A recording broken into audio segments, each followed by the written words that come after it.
Histórica da Bíblia Sagrada. O ministério dos profetas bíblicos é algo, sem sombra de dúvidas, bastante curioso. O modo como homens comuns foram escolhidos por Deus para falar em seu nome é um acontecimento simplesmente extraordinário. Eles viram o invisível, comunicavam as vontades de Deus e sofriam muito por causa da sua fidelidade ao Senhor. No programa de hoje, vamos analisar um trecho famoso da Bíblia, escrito por um profeta igualmente famoso, que viveu 700 anos antes de Cristo. O seu nome, Isaías, conhecido como profeta messiânico do Antigo Testamento. Isaías se diz filho de Amós, que por sua vez era membro de uma família real. Ele teve a sua primeira aparição pública como profeta no mesmo ano em que Uzias, rei de Judá, foi acometido por lepra e veio a falecer. Isto nos ajuda a situar o início do seu ministério por volta de 740 a.C. De acordo com a introdução do seu próprio livro, Isaías profetizou durante os reinados de Uzias, também chamado de Azarias, Jotão, Acás e Ezequias, todos reis de Judá. Ora, considerando o ano aproximado da morte de Uzias até o reinado de Ezequias e talvez o início do governo de Manassés, alguns pensam que Isaías alcançou os dias desse rei, podemos dizer que o seu ministério se estendeu por pelo menos uns 64 anos consecutivos. Foi realmente um longo período como mensageiro do Senhor para o povo judeu. Ele pôde testemunhar o crescimento de um novo império, a Síria, e ver a queda do reino do norte de Israel. Esteve presente na sobrevivência insegura do reino de Judá e alertou ao povo e ao rei sobre a importância da santidade ao Senhor. E isto numa época em que Judá e Jerusalém estavam repletas de todo tipo de envolvimento com o paganismo e a idolatria. Mas Isaías não cansou de pregar a justiça, a caridade e a salvação de Deus, mesmo vivendo num tempo em que os valores morais do povo estavam muito abaixo do aceitável. Não é à toa que o seu nome tem um significado todo especial condizente com a sua mensagem. Isaías vem do hebraico Yeshá Yahu, que quer dizer o Senhor é nossa salvação.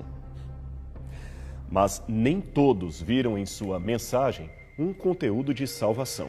Por isso Isaías angariou muitos inimigos ao longo de sua carreira.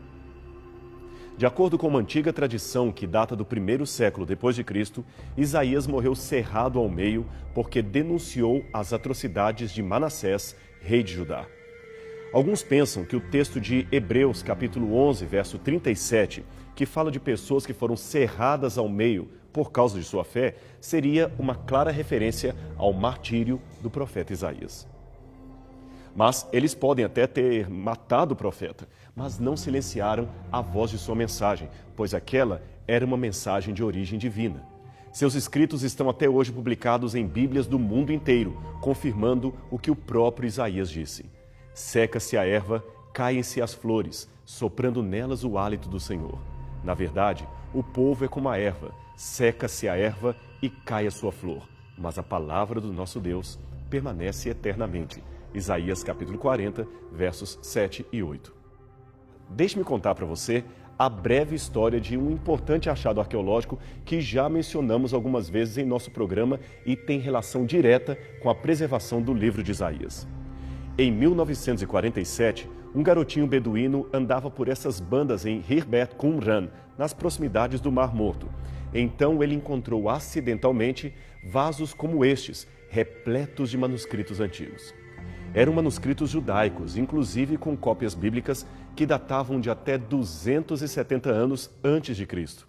Membros de uma antiga seita do judaísmo os esconderam ali, e eles ficaram assim intocados por mais de 2000 anos.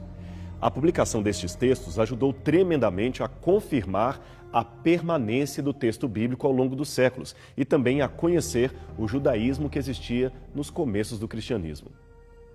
Agora, quer saber qual foi o livro da Bíblia mais bem preservado que encontraram em Qumran?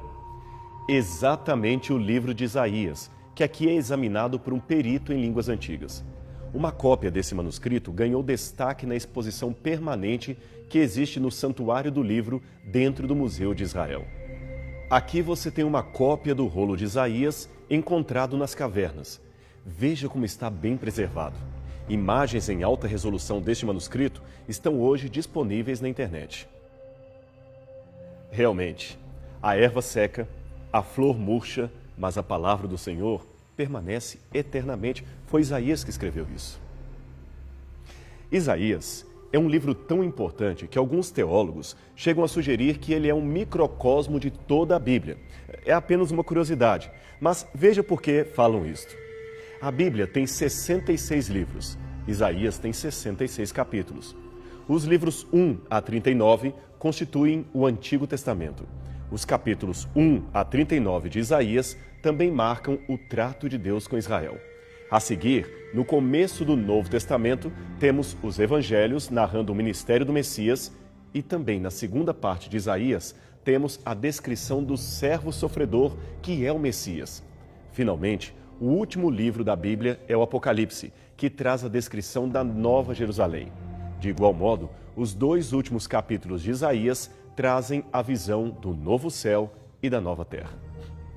É claro que isto é apenas uma curiosidade homilética, mas ela é muito interessante e muito inspiradora. Agora, você sabe qual é o capítulo mais famoso de Isaías? É justamente o capítulo 53, onde ele fala do servo sofredor e a sua experiência de morte e glorificação. Você quer conhecer ou relembrar o conteúdo desse capítulo? Então preste atenção no que ele diz. Quem deu crédito à nossa pregação? E a quem se manifestou o braço do Senhor? Porque foi subindo como renovo perante ele, e como raiz de uma terra seca. Não tinha beleza nem formosura, e olhando nós para ele, não havia boa aparência nele para que o desejássemos. Era desprezado e o mais rejeitado entre os homens, homem de dores, experimentado nos trabalhos. E como um de quem os homens escondiam o rosto, era desprezado, e não fizemos dele caso algum. Verdadeiramente ele tomou sobre si as nossas enfermidades, e as nossas dores levou sobre si. E nós o reputávamos por aflito, ferido de Deus e oprimido. Mas ele foi ferido por causa das nossas transgressões, e moído por causa das nossas iniquidades. O castigo que nos traz a paz estava sobre ele, e pelas suas pisaduras fomos sarados. Todos nós andávamos desgarrados como ovelhas, cada um se desviava pelo seu caminho. Mas o Senhor fez cair sobre ele a iniquidade de nós todos. Ele foi oprimido e afligido, mas não abriu a sua boca. Como um cordeiro foi levado ao matadouro, e como a ovelha muda perante os seus tosqueadores, assim ele não abriu a sua boca. Da opressão e do juízo foi tirado, e quem contará o tempo da sua vida? Porquanto foi cortado da terra dos viventes, pela transgressão do meu povo, ele foi atingido. E puseram a sua sepultura com os ímpios, e com o rico na sua morte, ainda que nunca cometeu injustiça, nem houve engano na sua boca. Todavia ao Senhor agradou moê-lo, fazendo-o enfermar. Quando a sua alma se puser por expiação do pecado, virá a sua posteridade, prolongará os seus dias, e o bom prazer do Senhor prosperará na sua mão. Ele verá o fruto do trabalho da sua alma, e ficará satisfeito. Com o seu conhecimento, o meu servo, o justo, justificará muitos, porque as iniquidades deles levará sobre si. Por isso lhe darei a parte de muitos, e com os poderosos repartirá ele o despojo. Porquanto derramou a sua alma na morte, e foi contado com os transgressores. Mas ele levou sobre si o pecado de muitos, e intercedeu pelos transgressores. Isaías capítulo 53. Que passagem linda da Escritura. Este é um texto que tem inspirado cristãos do mundo inteiro acerca da morte e do sacrifício de Jesus Cristo. Contudo, estudiosos judeus modernos têm dificuldade em aceitá-lo, pelo menos conforme lido na ótica cristã. É que para muitos rabinos, o servo sofredor de Isaías, ou em hebraico Evet Adonai, se referiria ao povo de Israel que sofre por causa de outras nações, ou quem sabe o próprio Isaías, ou quem sabe também Moisés ou outro profeta qualquer da história do judaísmo, mas nunca seria uma referência ao Messias. O motivo principal é óbvio. Para a compreensão atual de muitos judeus, a morte expiatória de Jesus por nossos pecados é uma pregação de injustiça.